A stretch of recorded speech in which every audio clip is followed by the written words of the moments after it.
The alarm screamed at 4:30 a.m., same as every morning for the past 10 years. I rolled out of bed, my back already aching from the cheap mattress I'd been sleeping on since I was 18. Coffee, shower, uniform, rinse and repeat. My name is Linda, and I'm 28 years old, though most days I feel twice that. While other women my age are posting vacation photos and engagement announcements, I'm calculating how many extra shifts I need to cover Piper's latest medical bills. Morning. Sunshine, Genesis called out as I stumbled into the diner kitchen. She was already prepping for the breakfast rush, her dark hair pulled back in a neat bun that somehow stayed perfect through 12-hour shifts. You look like death warmed over. Thanks for the pep talk. I tied my apron and grabbed the coffee pot. How's the morning crowd? Same old regulars. Mr. Peterson's already asking for you specifically. Says you're the only one who remembers he likes his eggs over easy, not over medium. I managed a smile. At least someone appreciated the details I kept track of.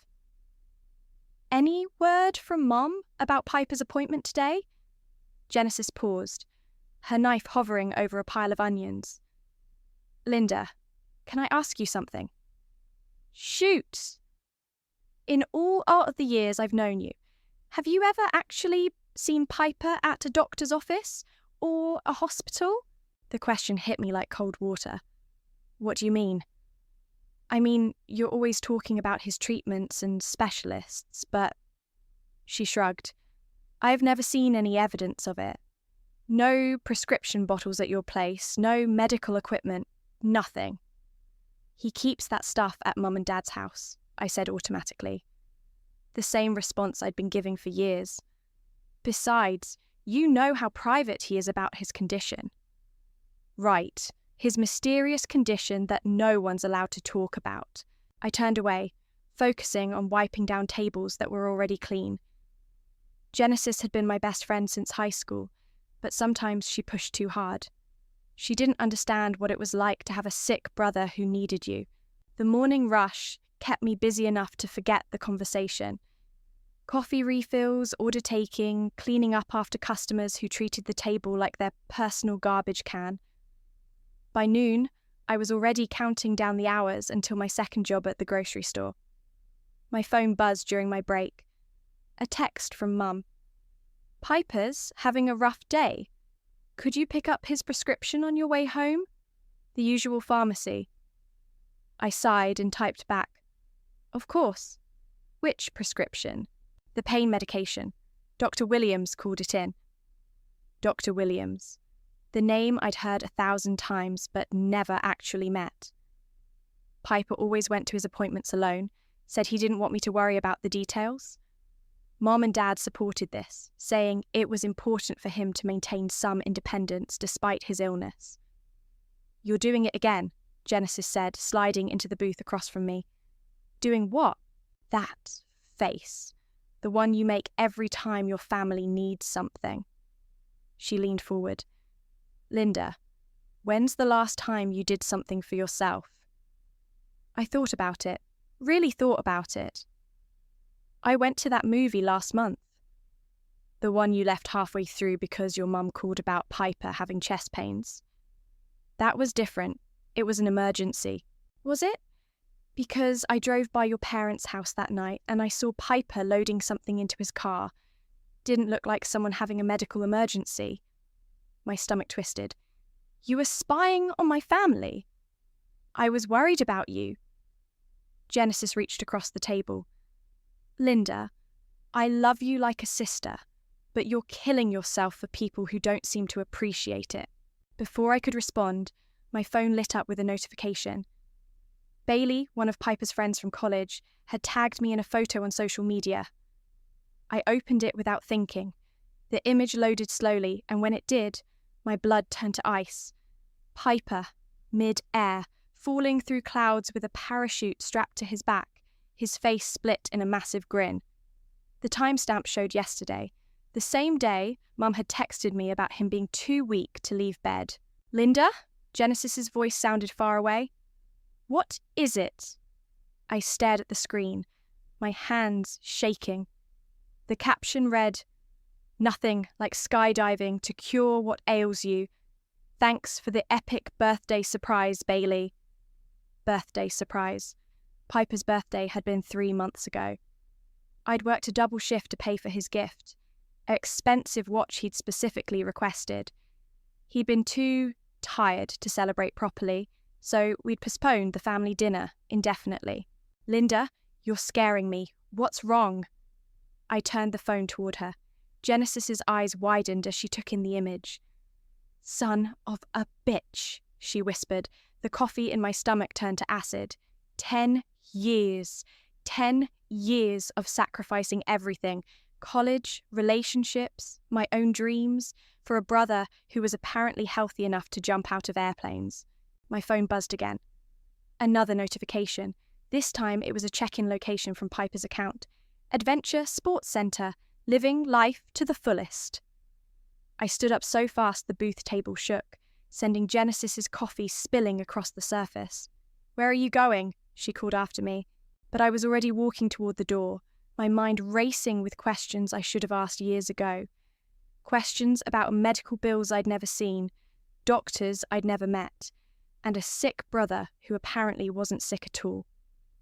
I drove straight to my parents' house, my hands gripping the steering wheel so tight my knuckles went white. The skydiving photo burned in my mind like a brand. Mum answered the door in her bathrobe, looking surprised. "Linda, what are you doing here? Shouldn't you be at work?" "Where's Piper?" "Resting upstairs. He had a terrible night, poor thing. The pain was so—" "Cut the crap, Mum." I pushed past her into the living room. "I saw the photos." Her face went pale. "What photos?" I pulled out my phone and shoved it in her face. "These photos of your sick son jumping out of a plane." Mom barely glanced at the screen before launching into damage control. "Oh, honey, that's old. Bailey must have posted an old picture by mistake. You know how these social media apps work." "It's time-stamped yesterday." "Those things can be wrong. Technology is so confusing." "Mum," my voice came out flat and cold. "Stop lying to me." She clutched her robe tighter. "I don't know what you think you saw, but Piper is very sick. Dr. Williams says—" "I want to meet Dr. Williams." "That's not possible. Patient confidentiality?" "I'm his sister. I've been paying his medical bills for 10 years. "Linda, you're being hysterical. Maybe you should sit down." I walked to the stairs and called up. "Piper, get down here. He's sleeping. Piper!" Heavy footsteps thundered down the stairs. Piper appeared, looking perfectly healthy and annoyed. No pale skin, no laboured breathing, no signs of the mysterious illness that had supposedly plagued him since he was 14. "What's all the yelling about?" He was wearing expensive workout clothes I'd never seen before. I held up my phone. "Nice jump yesterday. How was the adrenaline rush?" His eyes darted to Mom, then back to me. "Oh, that. Yes, Dr. Williams actually recommended it. Adrenaline therapy. It's supposed to help with my condition." "Adrenaline therapy." I repeated the word slowly. "For what condition exactly?" "You know, my—" He waved his hand vaguely. "My thing. Your thing. Linda, you're being weird. Why are you interrogating me?" I looked between him and Mum. Both of them were fidgeting, avoiding eye contact. "Show me your medical records." "What?" Piper laughed, but it sounded forced. "That's private. I've been paying for your healthcare for a decade. I think I have a right to see what I'm paying for." "You can't just demand—" "Actually, I can." I pulled out my phone again. "Because I'm the one whose name is on the insurance policy. I'm the primary account holder. I can request copies of everything." Mum stepped between us. "Linda, you're upset. Let's talk about this calmly." I am calm, but my voice was shaking. "I want to see receipts, medical bills, prescription records, all of it." "We don't keep those things." "Bullshit." I walked to the kitchen. and started opening drawers. You keep every receipt for everything else. Linda, stop going through our things. I found what I was looking for in the third drawer, a manila folder stuffed with papers. I dumped it on the kitchen table and started sorting through the contents. Credit card statements, lots of them. My eyes scanned the charges. Luxury hotels, expensive restaurants, designer clothing stores, travel agencies, all on cards I'd never seen before. What are these? I held up a statement showing a $3,000 charge to a resort in Hawaii. Those are old. This is from last month. I grabbed another statement. And this one. Piper, you spent $4,000 at a spa in California while I was working doubles to cover your medical expenses. Piper snatched the papers from my hands. You have no right to go through our private stuff. Private stuff I'm paying for. You're not paying for anything. We never asked you to. Bullshit! The word exploded out of me. You've been guilt-tripping me for 10 years. Every time I wanted to do something for myself, it was Piper needs this, or Piper's having a bad day, or family comes first. Mum tried to put her arm around me. Sweetie, you're misunderstanding. I jerked away from her. Don't touch me. I grabbed more papers from the folder. Travel itineraries, concert tickets, shopping receipts. How long has this been going on? Linda, you're being dramatic. How long? The silence stretched between us. Finally, Piper crossed his arms and looked me dead in the eye. Since the beginning, he said, and honestly, you made it way too easy. The words hit me like a physical blow. Mom gasped and smacked his arm. Piper! What? She was going to figure it out eventually. He shrugged. Besides, it's not like we forced her. She chose to be the martyr. I stared at him, this stranger wearing my brother's face. You're not sick. Nope. You never were. Nope. And you've been letting me sacrifice everything for a lie. He tilted his head, considering. Pretty much, yeah. My phone buzzed. A text from Genesis. Found something. Check your email, now. I opened my email with shaking fingers. Genesis had forwarded me a screenshot from Piper's private Instagram account, one I'd never seen before. The image showed him at a nightclub in Berlin, surrounded by bottles of expensive champagne. The timestamp was from 2 weeks ago. The same week Mum had called me crying, saying Piper was in the hospital and needed emergency surgery. I held up the phone. Emergency surgery in Berlin? Piper glanced at the screen and had the audacity to grin. Great club. You should try travelling sometime instead of working yourself to death. That's when I knew. This wasn't my family anymore. These were strangers who'd been feeding off me like parasites for 10 years. And I was done being their host. I left my parents' house without another word and drove straight to Genesis's apartment. She opened the door before I could knock. I've been digging since you left the diner, she said, pulling me inside. You need to see this. Her laptop was open on the coffee table, surrounded by printed papers and sticky notes. She'd been busy. Sit down, she said. This is going to hurt. I sank onto her couch. It can't get worse than what I just learned. Oh, honey, it can. She handed me a stack of printouts. I did some research on your family's social media accounts, the private ones.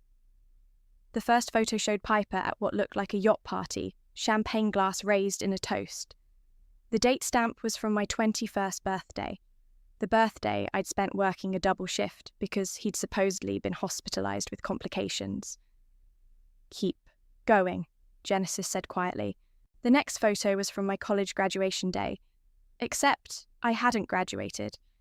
I dropped out junior year when Mum called sobbing about Piper needing experimental treatment that insurance wouldn't cover. In the photo, Piper was skiing in Aspen, his arms around 2 girls in designer snow gear. I remember this day, I whispered. I was supposed to walk across that stage. Instead, I was at the bank, taking out a loan. There's more. Photo after photo. Every major sacrifice I'd made, every milestone I'd missed, Piper had been living it up somewhere else. My 25th birthday, when I couldn't afford to celebrate because of his emergency surgery, he was in Vegas. The Christmas I worked retail hell to pay for his medications, he was on a cruise. How did you find these? Bailey's account is public. She tags Piper in everything, and his location services are on. Genesis sat beside me. Linda, there are hundreds of these, going back years. I flipped through more photos. Expensive restaurants, luxury hotels, designer clothes, exotic locations, a lifestyle I could never afford because I was too busy funding it. Wait, I stopped at a photo from last month. This is the night Mum called me at 2 a.m. saying Piper was having chest pains.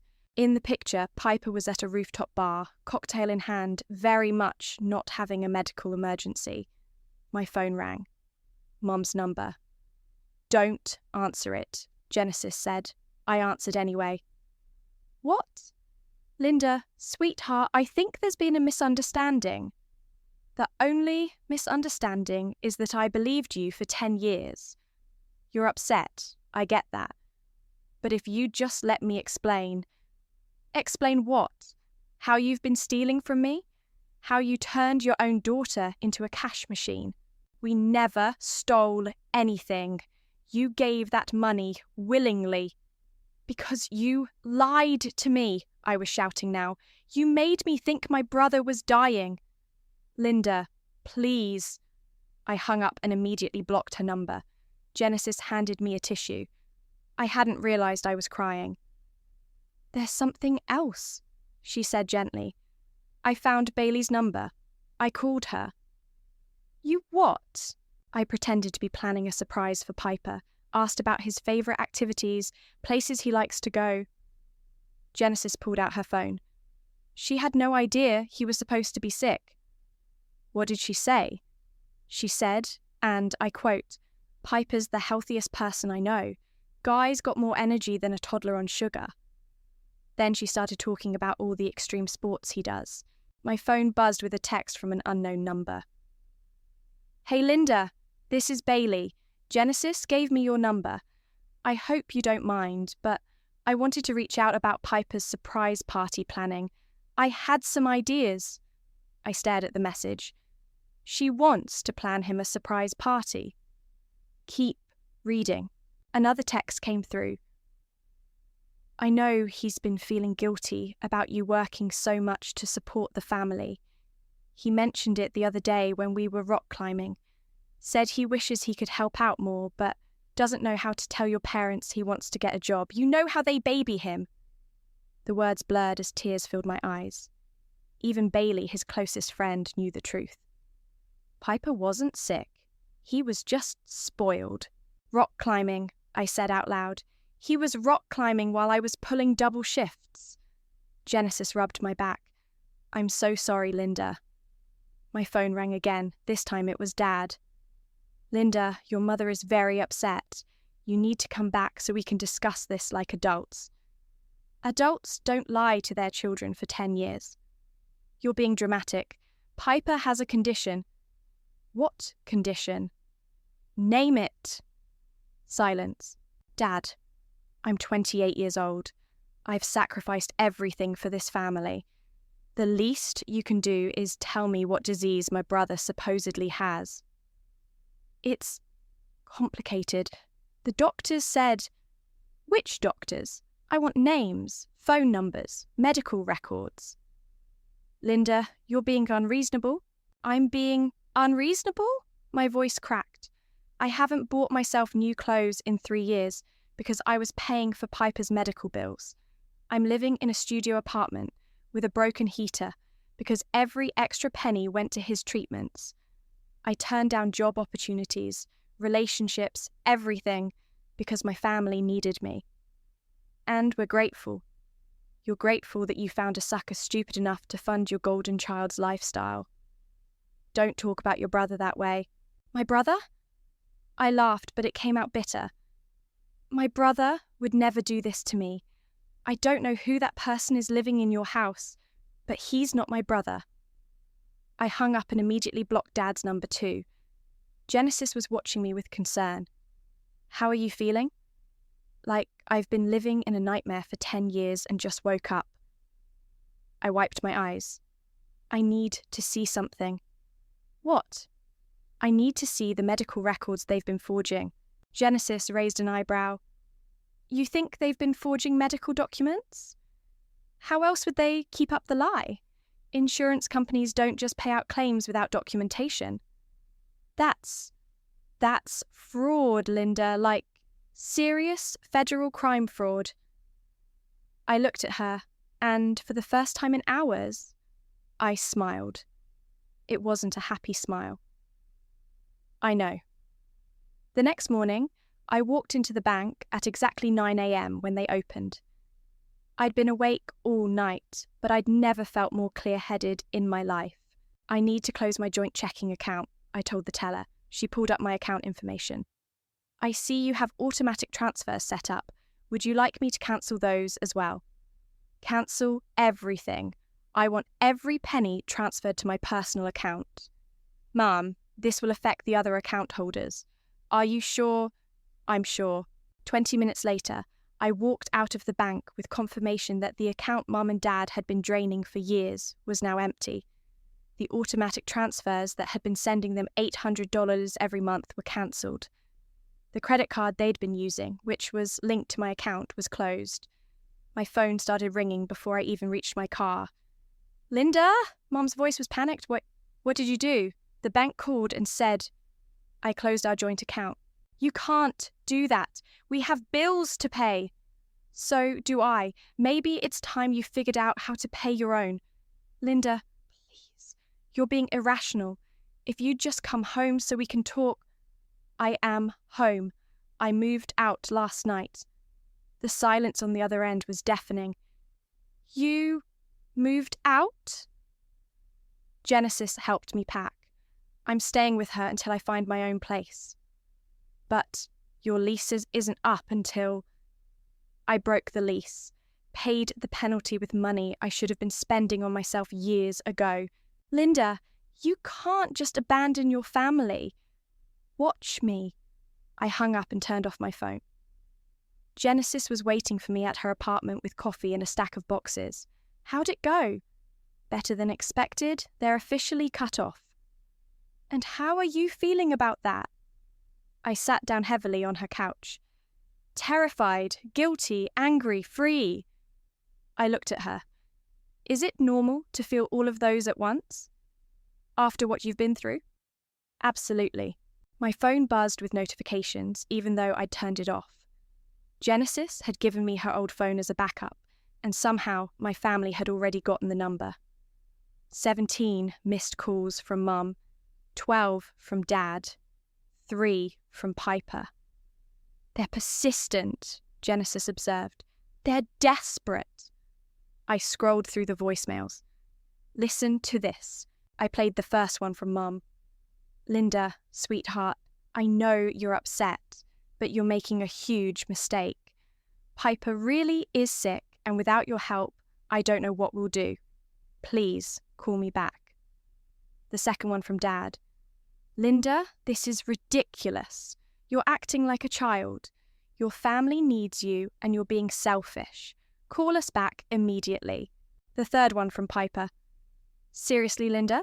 You're going to screw over your own brother because of some stupid photos? I thought you were better than that. Wow, Genesis said. They're really doubling down on the guilt trip. It's not working anymore. I deleted the voicemails. I'm done being their ATM. My phone rang again. This time it was a number I didn't recognize. Hello? Linda, this is Bailey. I got your number from Genesis. I hope that's okay.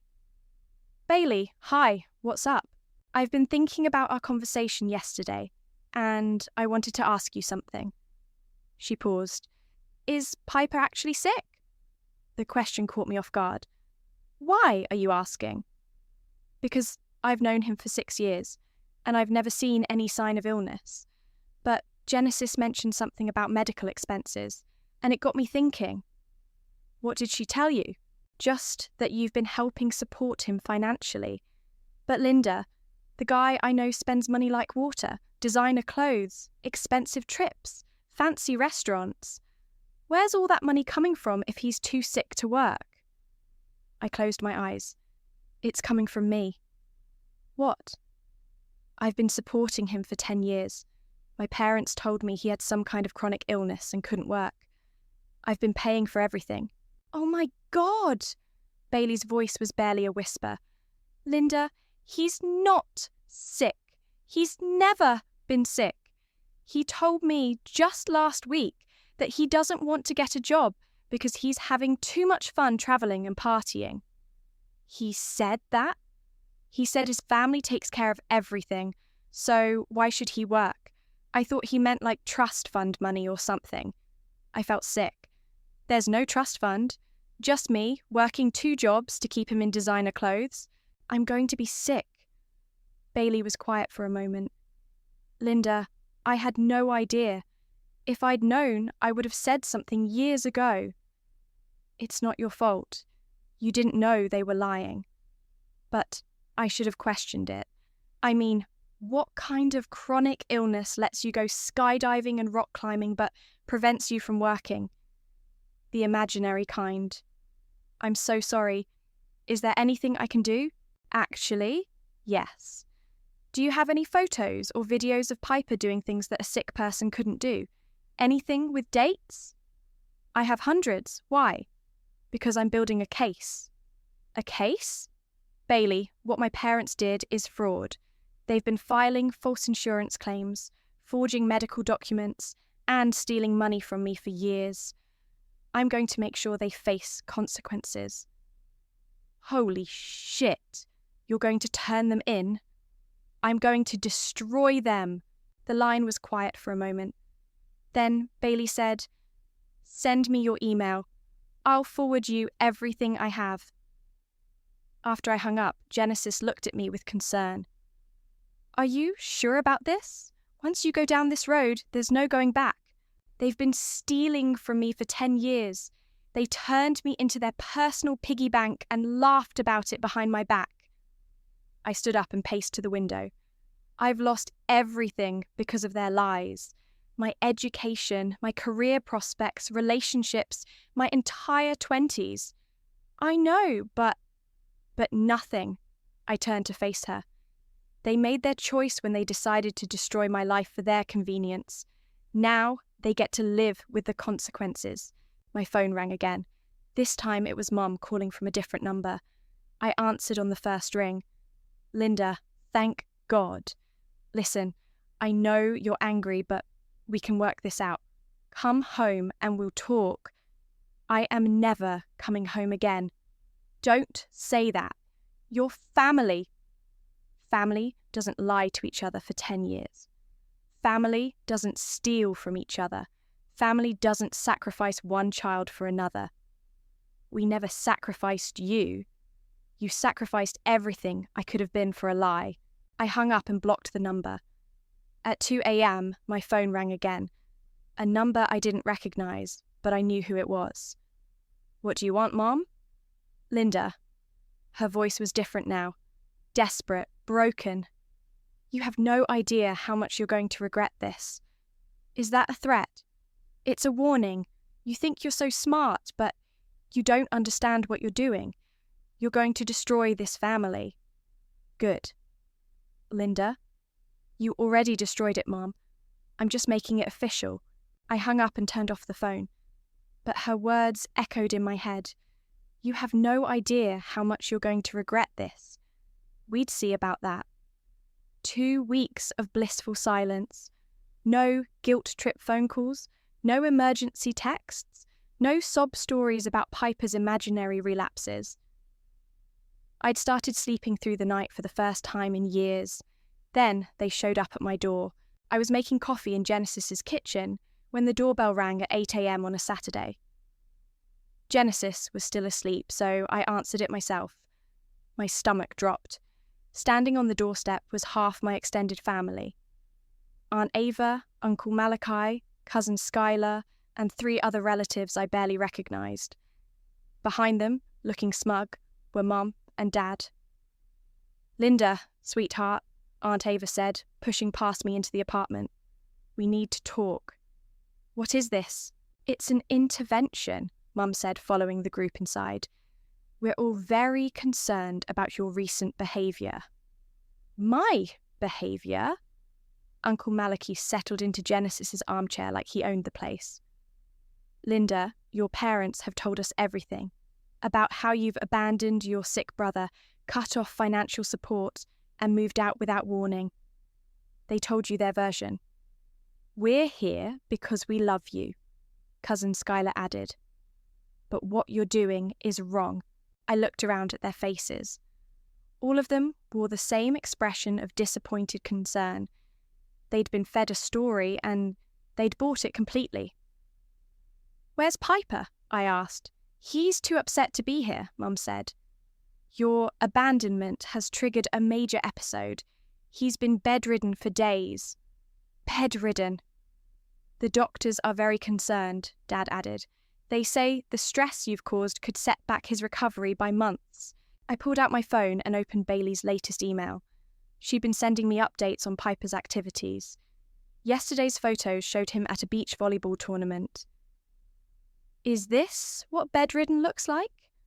I held up the phone. Aunt Ava barely glanced at it. "Linda, we're not here to debate medical details. We're here because you're destroying your family." "I'm destroying my family? You've always been the responsible one," Uncle Malachi said.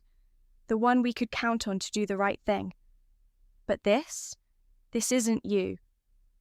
"You're right. The old me would have apologised by now and handed over my credit card." "Linda," Mum's voice broke, "please, just come home. We can work through this." "Work through what? The decade of lies?" "There are no lies," Dad's voice rose. "Piper is sick and you're being selfish." "Prove it." The room went quiet. "Excuse me," Aunt Ava said. "Prove he's sick. Show me medical records, give me a doctor's name and phone number. Provide one piece of actual evidence." "We don't have to prove anything to you," Dad said. "He's your brother." "That's not an answer." Cousin Skylar leaned forward. "Linda, I've seen Piper during his bad days. He's clearly struggling." "When? When have you seen him during his bad days?" "Well, your parents told me about..." "So you haven't actually seen him sick? You've just heard stories." "Linda, stop being difficult," Aunt Ava snapped. "We're trying to help you." "Help me what? Continue funding a lie?" "It's not a lie," Mum was crying now. "Why won't you believe us?" I walked to the kitchen and grabbed the folder Genesis and I had been building. Medical records, insurance claims, bank statements, photos, everything we'd collected over the past 2 weeks. Because of this. I dropped the folder on the coffee table. 2 weeks of investigation. Want to see what I found? Uncle Malachi opened the folder and started reading. His face changed as he flipped through the pages. "What is this?" he asked quietly. "Evidence. Forged medical documents. False insurance claims. Credit card statements showing luxury purchases while I was working 2 jobs to pay for imaginary treatments." Aunt Ava grabbed the folder. This can't be right." "It's all right. Every single page. But Carmen lied." I looked around the room. They all lied. For 10 years. The room erupted in chaos. Everyone started talking at once, voices overlapping in confusion and anger. "This has to be a mistake." "Linda, where did you get these documents?" "Carmen, is this true?" "She's making this up to justify her selfishness." "Enough!" I shouted. Everyone fell silent. "I have someone else here who wants to hear your side of the story," I said, walking to the door. Who? Mom asked, her face pale. I opened the door, and Christine Martinez stepped inside. She was a small woman with sharp eyes and a digital recorder in her hand. Everyone, this is Christine. She's an investigative journalist. A what? Dad's voice cracked. I specialize in family fraud cases, Christine said, settling into a chair. Linda contacted me last week. I've been reviewing her evidence, and I have to say it's quite compelling. You called a reporter? Aunt Ava looked horrified. I called someone who investigates fraud, which is what this is. Christine pulled out her recorder. I'd like to hear from everyone, starting with Carmen and Nick. Can you explain these medical documents? Mum and Dad looked at each other like trapped animals. We don't have to answer your questions, Dad said. No, you don't. But Linda's evidence is already quite damning. This is your chance to provide your side of the story. Our side, Mum's voice was shrill. Our side is that we have a sick son who needs help, and his sister abandoned him. Then you won't mind providing medical records to support that claim? Silence. Christine turned to the extended family. What about the rest of you? Have any of you personally witnessed Piper receiving medical treatment? More silence. Have any of you seen him during a medical emergency? Uncle Malachi shifted uncomfortably. Well, no, but have any of you spoken directly to his doctors? Carmen handles all that, Aunt Ava said weakly. I see. Christine made notes. So, you've all been taking Carmen's word for Piper's condition? The room felt like a pressure cooker about to explode. Linda, Mom said desperately, please don't do this. You're going to destroy everything. I looked at her, this woman who'd raised me, who taught me to always put family first, who'd spent 10 years systematically destroying my life for her own convenience. You already did that, I said. I'm just making sure everyone knows about it. Christine clicked on her recorder. Let's start from the beginning. Christine set her recorder on the coffee table. I'm going to start with some basic questions. Carmen, when was Piper first diagnosed with his condition? Mom's hands were shaking. He was 14. What was the diagnosis? It's complicated. Multiple specialists. What's the name of the condition? Mom looked at Dad desperately. He cleared his throat. It's a rare autoimmune disorder. Which one specifically? I don't remember the exact medical term. You don't remember the name of your son's chronic illness? Christine's pen hovered over her notepad. It's very complex, Dad said. The doctors use a lot of technical language. I pulled out my phone and opened Bailey's latest message. While they're trying to remember, let me show you what Piper was doing yesterday. I held up a video of Piper parasailing, whooping with joy as he soared above crystal blue water. Uncle Malachi's face went white. When was this taken? Yesterday afternoon. Same time Mum texted me saying he was having breathing difficulties. Aunt Ava snatched my phone. This can't be recent. Check the timestamp. She stared at the screen, her mouth opening and closing like a fish. Christine leaned forward. Carmen, can you explain how your son can parasail while suffering from breathing difficulties? That's not him, Mum said weakly. It's clearly him, Cousin Skylar said, looking at the video over Aunt Ava's shoulder. Same tattoo on his shoulder. Maybe it's an old video. The timestamp is from yesterday, I said, and here's another one from this morning. I showed them a photo of Piper at a rock climbing gym, scaling a wall that looked impossibly high. Rock climbing, Christine noted. Interesting activity for someone with a chronic illness. Dad stood up abruptly. We don't have to sit here and be interrogated. You're right, you don't, Christine said calmly. But I should mention that I've already filed a request for Piper's medical records through the Freedom of Information Act. If there's nothing to hide, the records will support your claims. You can't do that, Mum shrieked. Actually, I can. Insurance fraud is a federal crime. When there's evidence of fraudulent claims, medical records become part of the investigation. What investigation? Aunt Ava asked as Christine smiled. The one that started when Linda brought me these. She gestured to the folder.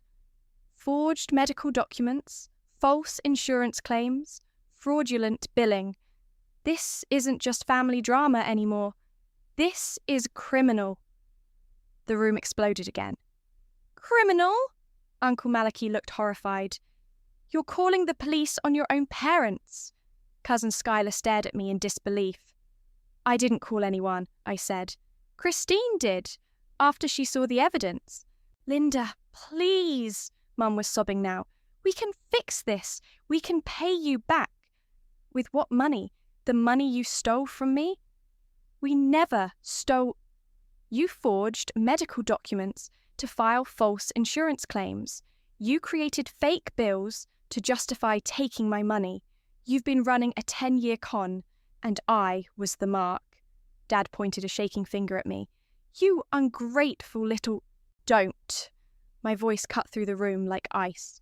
Don't you dare call me ungrateful. I gave you everything. My education, my career, my relationships, my entire 20s. I worked myself into the ground for a lie. We're your family. Family doesn't do this to each other. Christine cleared her throat. If I could redirect everyone's attention to the evidence. She pulled out a stack of papers. These are insurance claims filed over the past 5 years. Total amount claimed, $127,000, all for treatments that, according to the medical facilities listed, never happened. Aunt Ava gasped. $127,000? That's just the insurance fraud. Linda's personal financial records show she's contributed an additional $89,000 in direct payments over the past decade. Jesus Christ, Uncle Malachi whispered. Over $200,000 total, Christine continued, all based on fraudulent medical claims. Mum lunged forward and tried to grab the papers from Christine's hands. Those are private documents. Christine pulled them back smoothly. These are evidence of federal crimes. You can't prove anything. Actually, I can. Christine opened her laptop.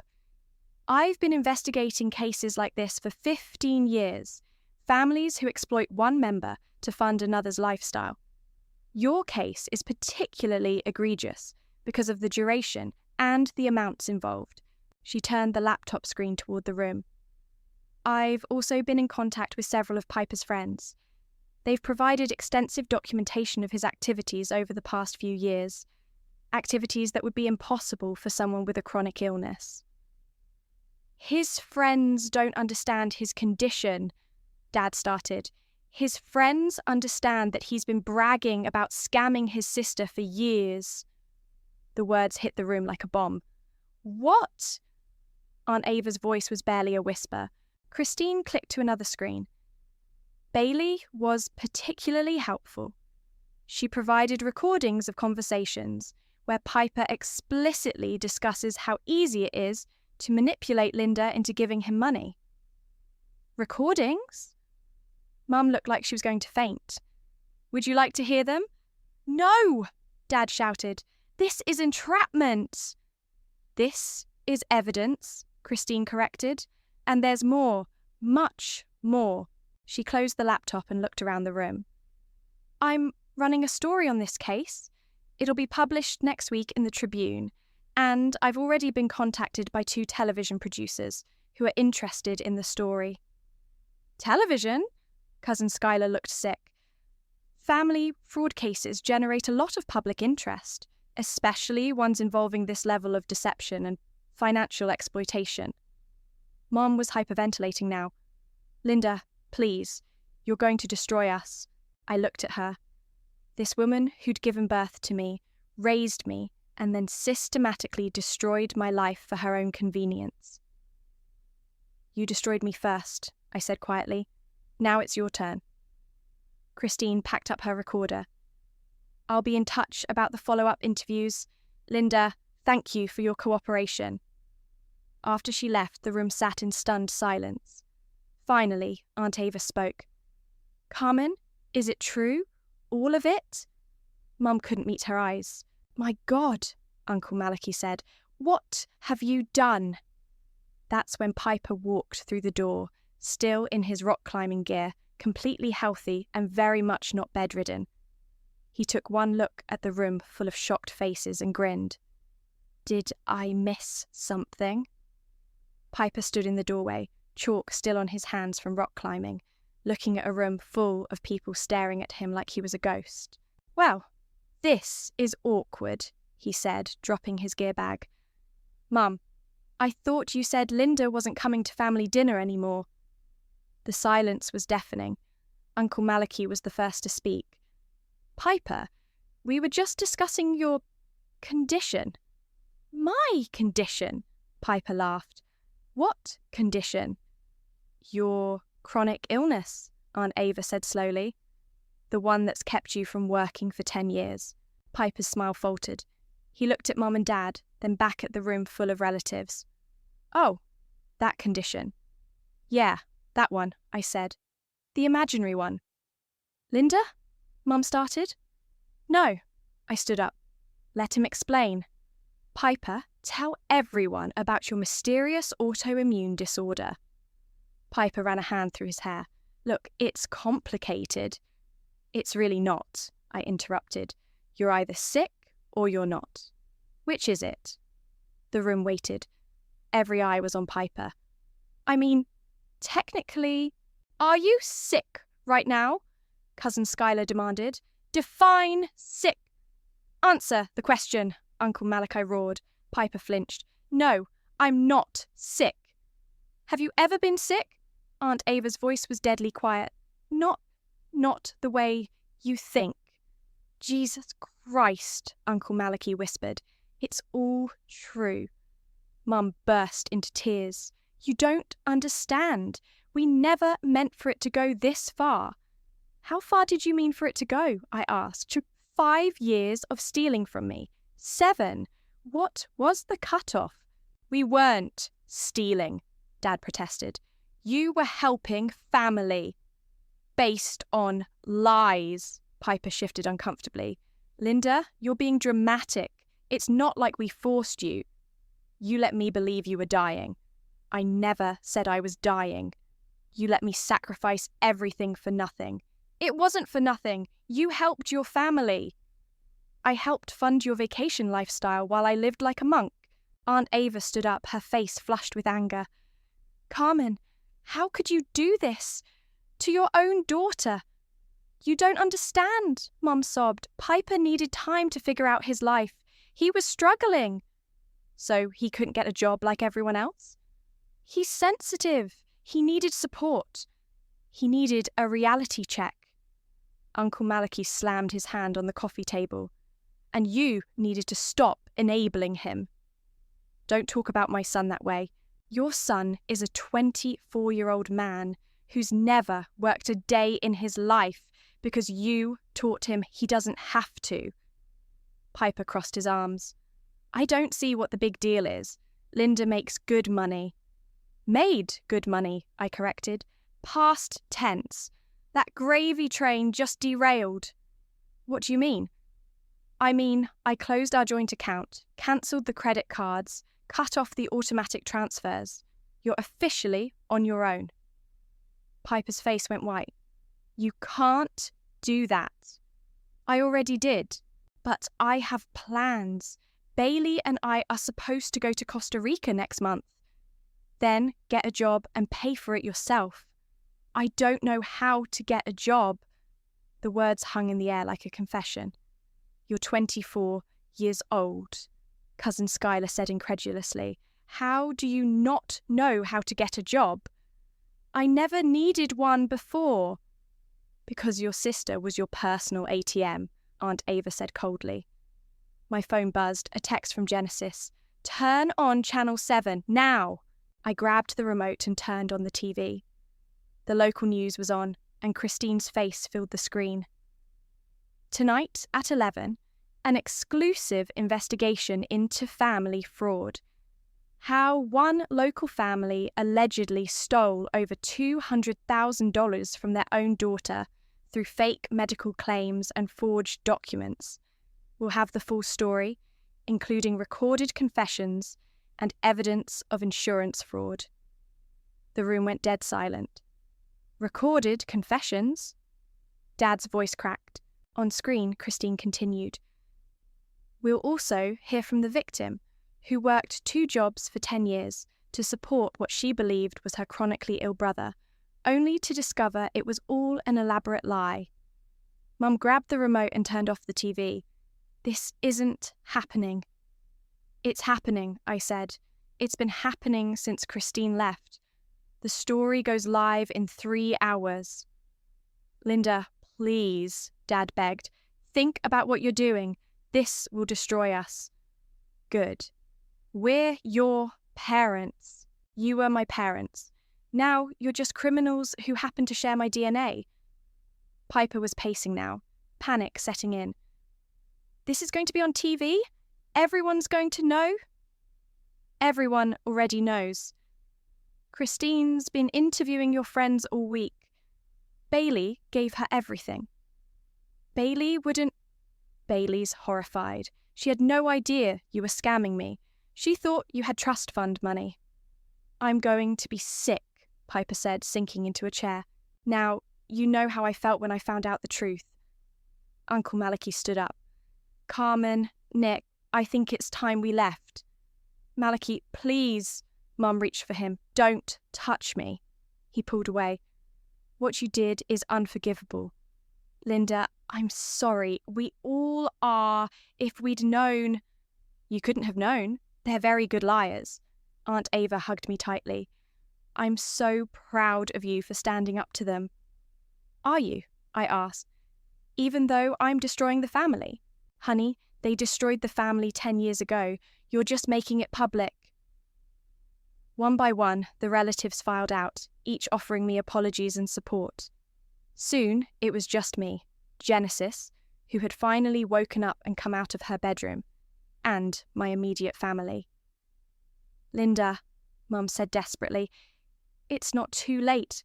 Call that reporter. Tell her you made a mistake. The only mistake I made was trusting you for 10 years. We're your family. No, I said, walking toward the door. Genesis is my family. The people who just hugged me and apologized are my family. You're just strangers who stole from me. I opened the door. Get out. Linda, get out. They left without another word. Genesis locked the door behind them and turned to me. How are you feeling? I sank onto the couch, emotionally drained, like I just burned down my entire life. No, she said, sitting beside me. You just put out a fire that's been burning for 10 years. My phone rang. It was Christine. Linda, the story's going live in an hour. Are you ready? I looked around Genesis's apartment, my temporary refuge from the wreckage of my old life. I'm ready. Good.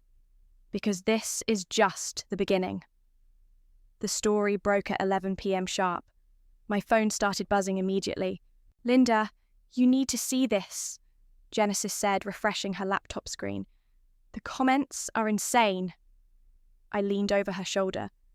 Hundreds of comments were pouring in under Christine's article. Most of them were supportive, but some made my stomach turn. Family is family, no matter what, I read aloud. She should have handled this privately. Ignore those, Genesis said. Look at this one. I went through something similar with my brother. Thank you for speaking out. My phone rang. Unknown number. Hello? Is this Linda, the one from the news story? Who is this? My name's Sarah. I saw your story and I had to call. My sister's been doing the same thing to me for 8 years. Fake cancer diagnosis. I've been paying for her treatments, while she's been using the money for vacations. I sat down heavily. I'm sorry. Don't be sorry. You gave me the courage to investigate. I'm meeting with a lawyer tomorrow. After I hung up, the phone rang again. And again. People sharing their stories, thanking me for speaking out, asking for advice. By midnight, I'd talked to 12 different people. This is bigger than I thought, I told Genesis. Christine said family fraud is more common than people realise. Most victims just never report it. My phone buzzed with a text from an unknown number. You destroyed everything. I hope you're happy. Dad. I showed Genesis the message. She frowned.